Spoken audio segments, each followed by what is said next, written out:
Corona virus के संक्रमण के संबंध में प्रदेश की स्थिति इस प्रकार है। विगत 24 घंटों में संक्रमण के 5,130 नए प्रकरण सामने आए हैं।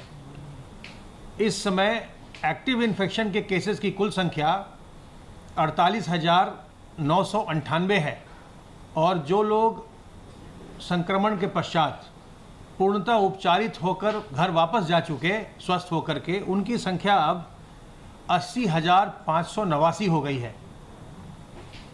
संक्रमित व्यक्तियों में से कुल 2,176 व्यक्तियों की अभी तक मृत्यु हुई है। कल प्रदेश में 1,01,039 सैंपल्स की जांच की गई और जिसमें से 60,542 एंटीजन टेस्ट थे। बाकी के RT-PCR और ट्रूनेट और CBNET के टेस्ट थे। इस प्रकार से अब हमारे प्रदेश में प्रारंभ से जो टेस्टिंग हो रही है, अब हमारे प्रदेश में 33,14,435 टेस्ट किए जा चुके हैं। टेस्टिंग का जो WHO का मानक होता है वो ये है कि प्रति 10 लाख जनसंख्या पर 140 टेस्ट प्रतिदिन होने चाहिए।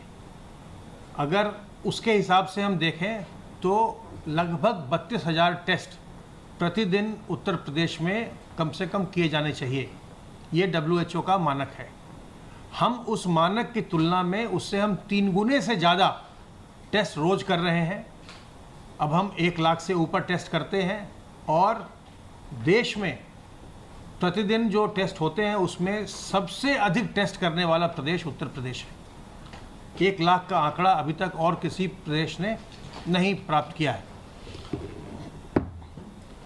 होम आइसोलेशन में इस समय 20,818 लोग हैं और अपने घर पर रह करके स्वास्थ्य लाभ कर रहे हैं। निजी अस्पतालों में भुगतान के आधार पर 1,533 लोग भर्ती हैं और जो सेमी पेड फैसिलिटी है, जिसमें होटल में लोग भर्ती होते हैं, लक्षण विहीन लोग, और सरकारी चिकित्सक के द्वारा उनको चिकित्सा की सुविधा उपलब्ध कराई जाती है, वैसे जो लोग भर्ती हैं सेमी पेड L1+ फैसिलिटी में, वो 197 हैं।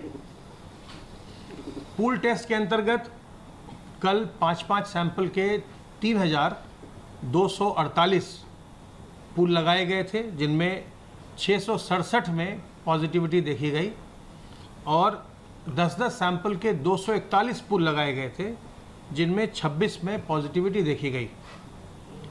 सर्वेलेंस की गतिविधि के अंतर्गत 52,473 इलाकों में कंटेनमेंट एक्सरसाइज किया गया है सर्वेलेंस के माध्यम से और इसमें 2,37,058 टीम दिवस के माध्यम से 1,67,07,379 घरों का सर्वेलेंस किया गया है, जिनमें 8,41,00,169 लोग रहते हैं।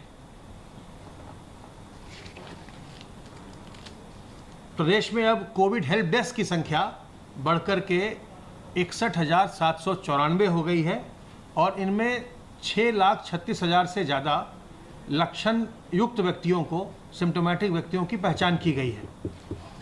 कोविड हेल्प डेस्क, जैसा कि आप जानते हैं, कि सभी महत्वपूर्ण कार्यालयों में और प्रतिष्ठानों में बनाए जाते हैं, जहां की लोगों की प्रारंभिक स्क्रीनिंग की जा सकती है कोविड के लिए, तापमान के आधार पर और ऑक्सीजन सैचुरेशन लेवल के आधार पर।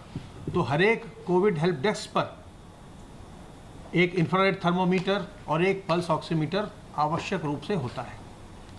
पूरे प्रदेश में अब जो integrated Covid control and command centre हैं, उन्होंने पूरी तरह से फंक्शन करना प्रारंभ कर दिया है और जो फैसिलिटी एलोकेशन की व्यवस्था है उसका भी विकेंद्रीकरण का आदेश जारी किया गया है, जिसके अंतर्गत शहर को कई जोन्स में बांटना है और वो जोन में बांट करके फिर कमांड सेंटर से उस जोन के अंतर्गत जो इलाका होता है उसके संक्रमित लोगों की सूची वहाँ भेजी जाती है, जिसमें से जो लोग होम आइसोलेशन के योग्य होते हैं उनके घर पर उस जोनल सेंटर से रैपिड रिस्पांस टीम उनके घर जाती है और घर जा कर के उनके परीक्षण करती है। परीक्षण करने के पश्चात उनको आवश्यक दवाएं भी निःशुल्क उपलब्ध कराती है।